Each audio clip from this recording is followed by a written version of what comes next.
Selamat pagi, selamat bertemu kembali dengan renungan pagi pada pagi hari ini. Bapak, Ibu, dan Saudara, sebelum kita akan mendengarkan firman Tuhan, mari kita berdoa. Bapa, kami mengucap syukur atas kasih dan pertolongan-Mu. Semalam kami bisa tidur beristirahat dengan nyenyak. Pagi hari ini Tuhan telah membangunkan kami kembali. Selanjutnya Tuhan, perkenankanlah kami untuk mendengar dan merenungkan sebagian dari firman-Mu. Oleh sebab itu ya Tuhan, berfirmanlah, kami siap untuk menerimanya. Amin. Bapak, Ibu, dan Saudara, bacaan firman Tuhan pada pagi hari ini terambil dari Injil Lukas pasal 2 ayat 1 sampai dengan ayatnya yang ke-7. Nas yang akan kita renungkan ayat 1 dan ayat 2 yang demikian. Pada waktu itu Kaisar Agustus mengeluarkan perintah menyuruh mendaftarkan semua orang di seluruh dunia. Inilah pendaftaran yang pertama kali diadakan sewaktu Kirenius menjadi wali negeri di Syria. Amin. Saudara-saudara, bacaan firman Tuhan renungan kita pagi hari ini diberikan tema siap dipakai Allah dalam rencananya. Bapak, Ibu, dan Saudara, Injil Lukas menjelaskan bahwa Allah dalam karya penyelamatannya bekerja di dalam sejarah dunia dan memakai siapa saja yang dipilihnya untuk menjadi bagian dalam karya keselamatannya bagi dunia. Bagi penulis Injil Lukas, Natal merupakan peristiwa sejarah melalui kehadiran Allah sebagai manusia sejati untuk menyelamatkan manusia. Dia menyatakan dirinya sebagai Allah yang berinkarnasi di dalam diri Yesus Kristus yang lahir di kandang domba di kota Bethlehem. Karya keselamatan Allah yang luar biasa itu justru diwujudkan dengan beragam kontradiksi, mulai dari peristiwa kelahiran Yesus yang penuh dengan kesederhanaan. Allah yang hadir ke dunia, lahir sebagai manusia di sebuah kandang yang kotor dan hina. Peristiwa tersebut merupakan peristiwa yang tercatat dalam sejarah dunia pada zaman Kaisar Agustus di Kaisaran Romawi.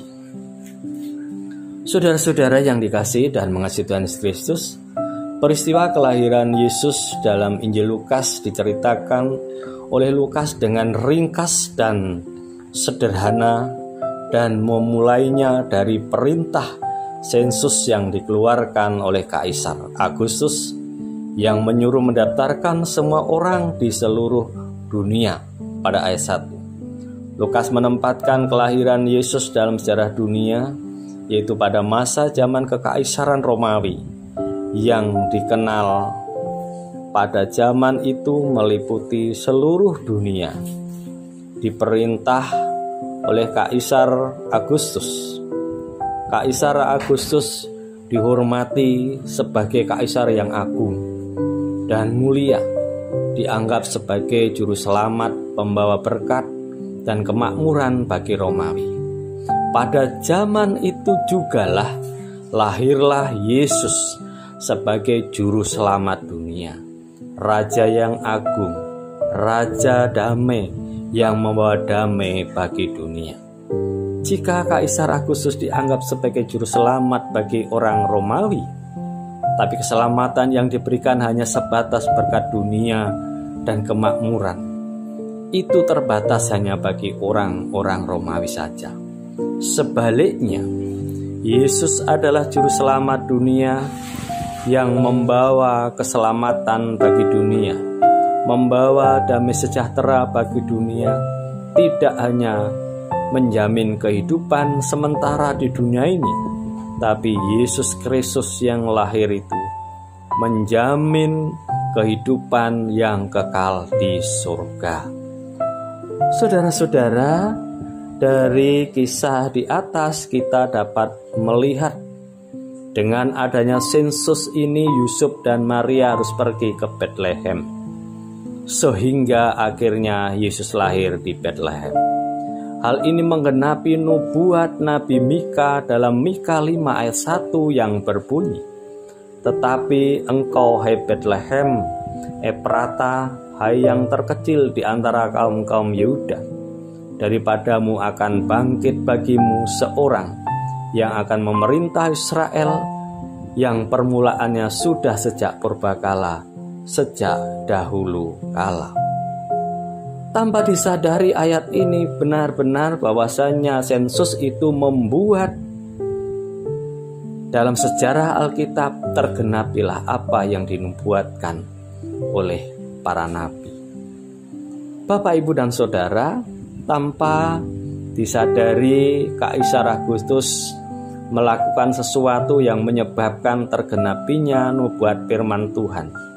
Ini bukan sebuah kebetulan, tetapi Tuhan dapat memakai siapa saja untuk menggenapi rencananya. Saudara-saudara, Allah memakai Kaisar Agustus, juga Maria, Yusuf dalam skenario karya penyelamatan yang sudah dinubuatkan oleh para nabi, juga oleh Nabi Yesaya, bahwa keselamatan akan datang atas bangsanya, keselamatan atas Yerusalem akan dinyatakan.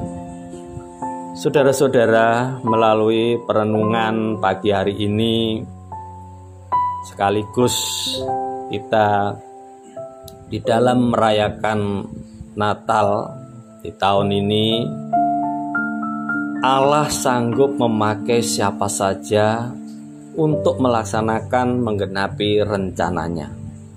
Bahkan orang-orang yang tidak pernah dikenalnya sekalipun, sebagai orang-orang yang sudah mengenal dan mengalami kebaikan Tuhan, dan orang-orang percaya kepada Kristus yang sudah lahir, yang kita peringati hari Natalnya, kita lebih siap, dan hendaknya kita bersedia dipakai oleh Allah dalam pekerjaan dan karyanya yang besar bagi dunia ini.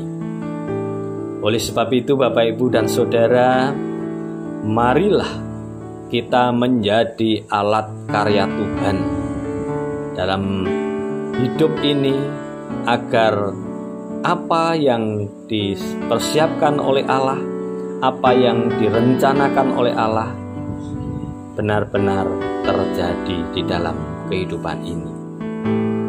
Menjadi alat karya Tuhan menuntut ketaatan, waktu maupun harus dapat melewati berbagai tantangan. Tetapi yakinlah dan percayalah, Tuhan pasti menolong dan memberkati. Jadilah orang-orang yang siap dipakai oleh Allah untuk melanjutkan dan menggenapi karyanya di dunia ini. Akhirnya, selamat Natal, selamat bersukacita, selamat berbahagia. Tuhan memberkati kita semua. Amin. Kita berdoa. Kami mengucap syukur Tuhan atas firman-Mu pada pagi hari ini. Terlebih Tuhan, di tahun 2023 ini kami bersama-sama seluruh umat Kristen dapat merayakan Natal dengan penuh sukacita.